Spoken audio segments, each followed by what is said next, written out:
Look at this. Look at this. People actually believe that there is a car floating around out in space. Well, I think it looks so ridiculous and impossible. And you can tell it's real because it looks so fake, honestly. We'd have way better CGI if it was fake. This is live on the air, okay? I'm going to zoom in on the Earth in Photoshop. You see the Earth? Okay, I'm going to go to Image, Adjust, Levels, and I'm going to bring the levels up. Uh-oh. What is that? Why is there a square box around the Earth?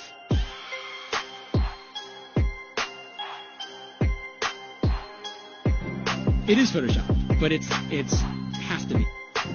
It is Photoshop, but it's has to be. It is the world that has been pulled over your eyes to blind you from the truth. What truth? That you are a slave, Neo. Like everyone else, you were born into bondage, born into a prison that you cannot smell or taste or touch.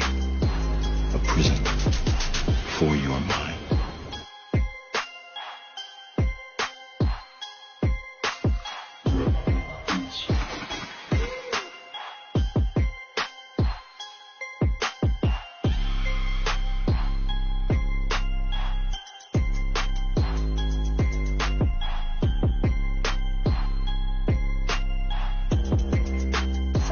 Let's use this model of the Earth, and let's enlist the help of a friend, Patsy. You might know her. Next segment, I'm going to show you how NASA grabs objects in 3D space, rotates them around, manipulates them. They can do this with water, with cloth, anything. And the cool thing about it is we can take what they're doing, what they're seeing with their contact virtual reality augmented lenses, and put that on a separate video layer live.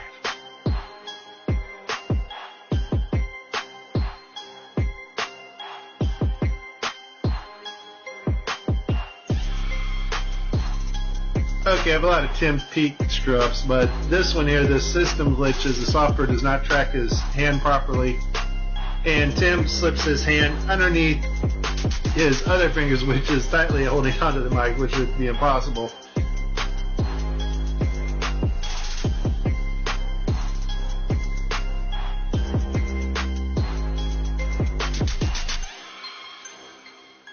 You can tell it's real because it looks so fake, honestly.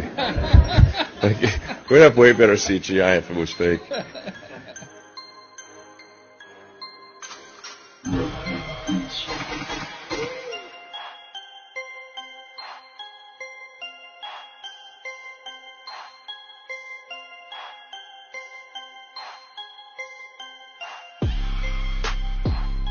Just another example of NASA faking space. Take a look here at this supposed image of Jupiter.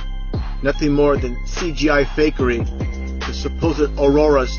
Again, at NASA's official website, where it states Hubble captures vivid auroras in Jupiter's atmosphere. Here's the problem. The date of June 30th, 2016. Now take a look at this. Another so-called official image of Jupiter. This one's from back in 2014. You see the problem here? Now let's take a closer look at the supposed two images provided from NASA of Jupiter. All the clouds are in the same exact position. Here's a side-by-side. People can't see what's taking place here with NASA. Nothing more than fakery. I mean, give me a break. This is a complete insult if you have a brain in your head.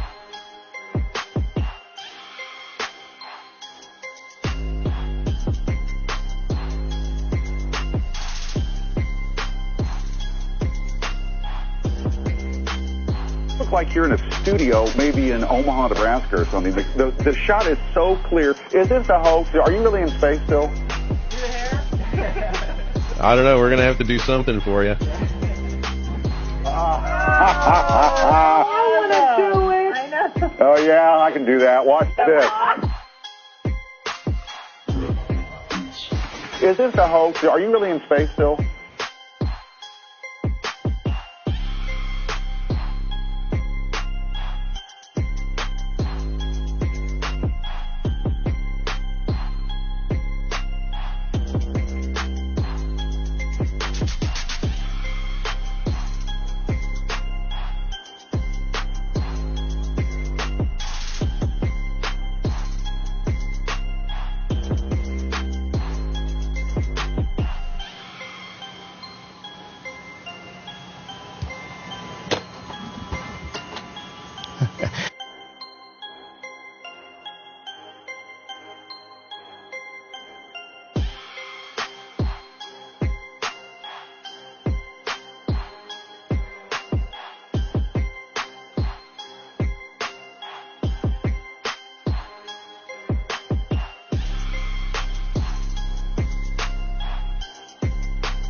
Did you do a somersault right now?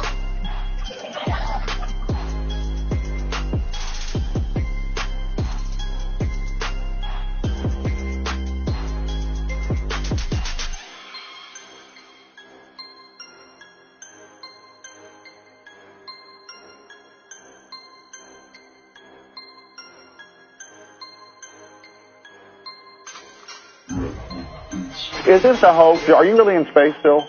See the hair? See the hair? And they just start making stuff up. Yeah. Like that Neil Armstrong guy. Have you seen him on the talk shows?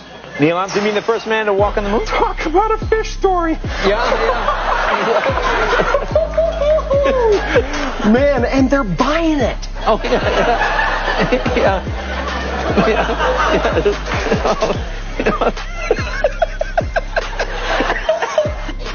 So many times during spacewalks outside the International Space Station, we can see air bubbles rising up. Can you touch on how there are air bubbles in space?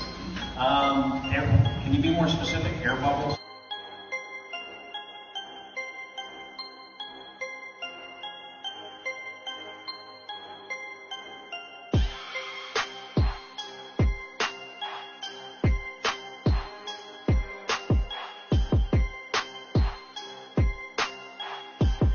So yeah, like a lot of times during the footage, the NASA footage, you can see bubbles coming up out of the helmets or kind of from underneath you.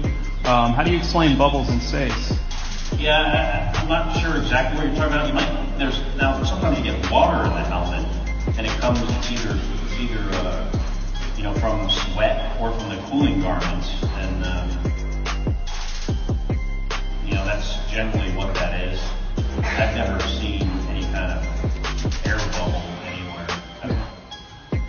Could it be that you're filming in an underwater pool and you're not really out there?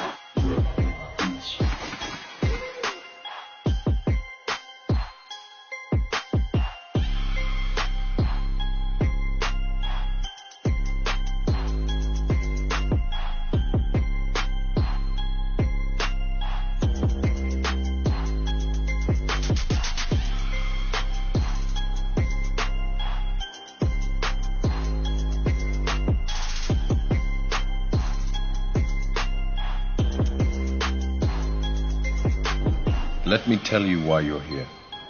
You're here because you know something. What you know you can't explain, but you feel it. You felt it your entire life. That there's something wrong with the world. You don't know what it is, but it's there, like a splinter in your mind, driving you mad. You're a coward and a liar and a thief.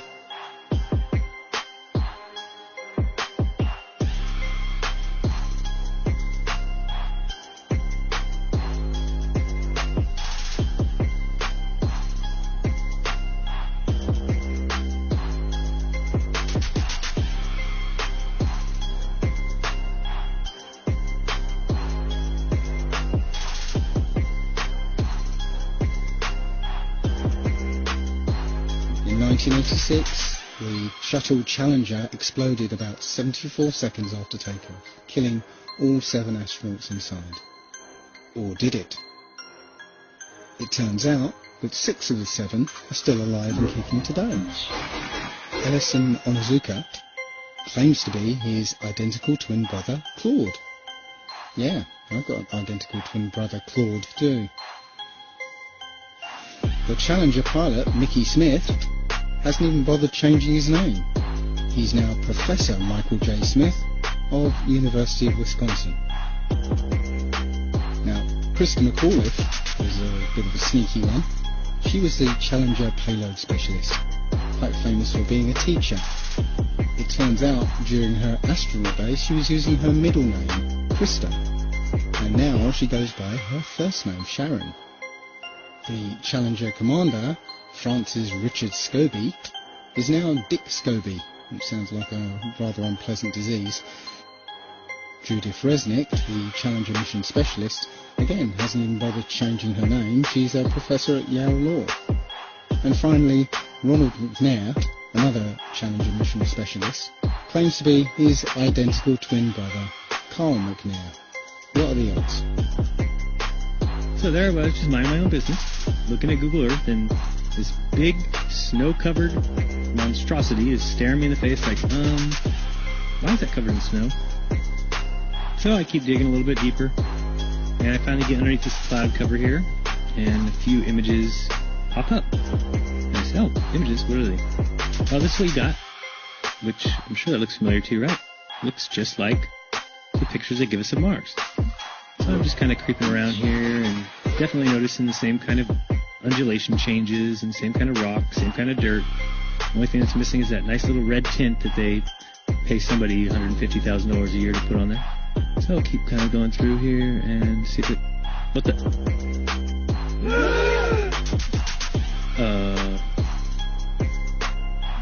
Yeah.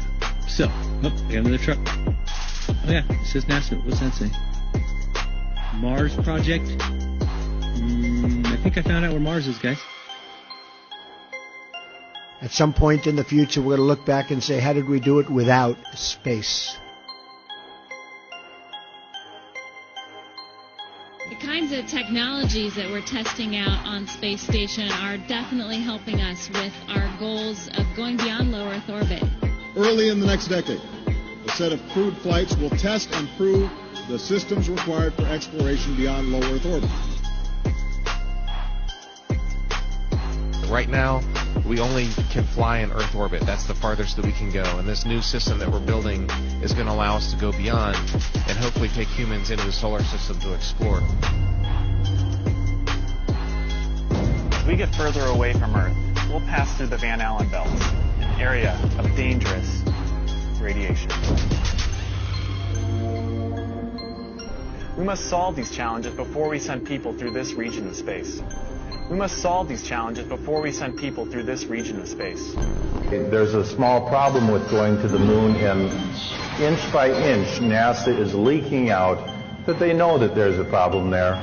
It's called the Van Allen belts, high radiation belts of charged particles around Earth, and we don't know how to get through them, they say. Well, isn't that interesting, because there sure didn't seem to be a problem back in 1969.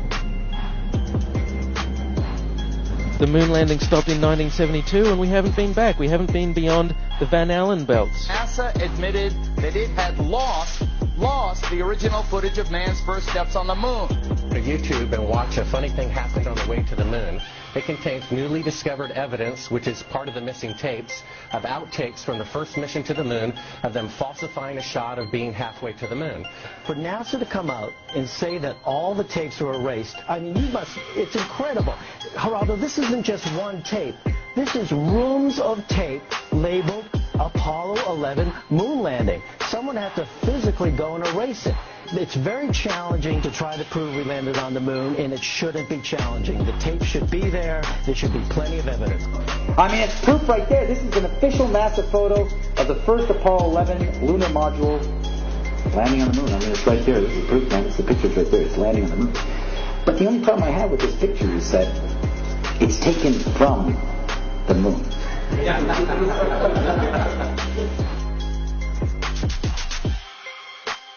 People who believe they saw the landing on the moon because they heard it on the radio.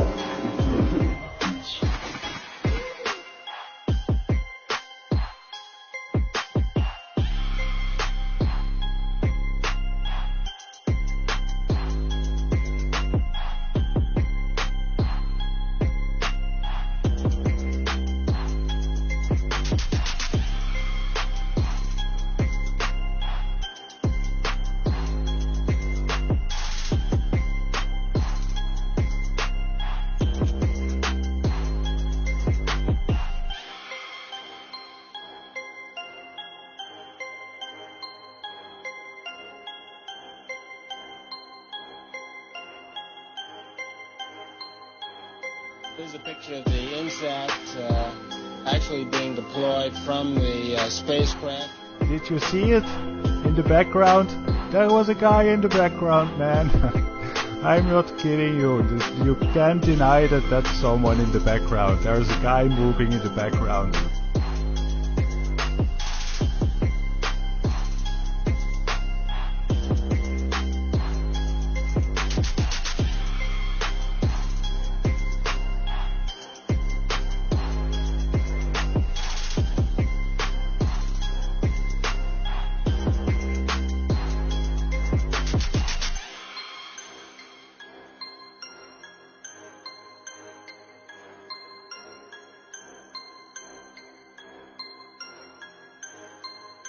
And I'll tell you, just if nothing else, here's why you can tell they're not fake.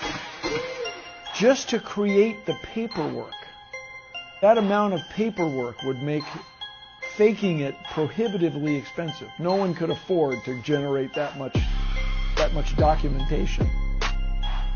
All of that happened in a little town called York, Maine, across the United States from where we're talking to you right now. Across the United States from where we're talking to you right now. My research of the last year has led me to the conclusion that not even low Earth orbit is possible, that the International Space Station is a hoax, and all manned space travel is fake. First though, let's have a look at the International Space Station. I want to talk about some of the anomalies I see there. For the inside of the International Space Station, there are a couple of zero-gravity tricks that they use to fake it. The first is they have a complete mock-up of the International Space Station built on the inside of an airplane. And that airplane does a bunch of rises and falls. It does an upside-down parabolic trajectory, and that simulates zero gravity. The other main way they simulate the zero gravity is with suspension in front of a blue screen. And they use that trick for extended periods of time, for longer than 45-second segments. But they can't move around as much. They can't do the acrobatic flips and rolls in the extended mode. So there's full motion mode where they can fully move around, and that's faked in the plane. And then there's suspended or extended mode where they're suspended by wires in front of a blue screen. They don't move around as much, but they can make the scene last for a longer period of time. The extended mode is much quieter than the full motion mode. In full motion mode, you can actually hear the sound of the jet engines, the engines of the airplane. In every single scene of full motion mode, in every segment of the International Space Station, you can hear this loud sound, the sound of jet engines. You could argue that it's the air conditioning system. Not even an office air conditioner is that loud. And why is there a loud sound in every segment of the International Space Station?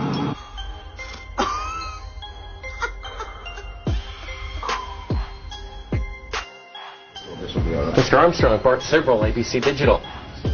Wanted to give you the opportunity to swear on the Bible that you walked on the moon. Will you put your left hand on the Bible and swear to God that you walked on the moon? You have $5,000 cash. You can give it to charity if you swear on the Bible that you walked on the moon. I have the tape. That'd be fine. Why don't you swear to... Why not? Why won't you do it?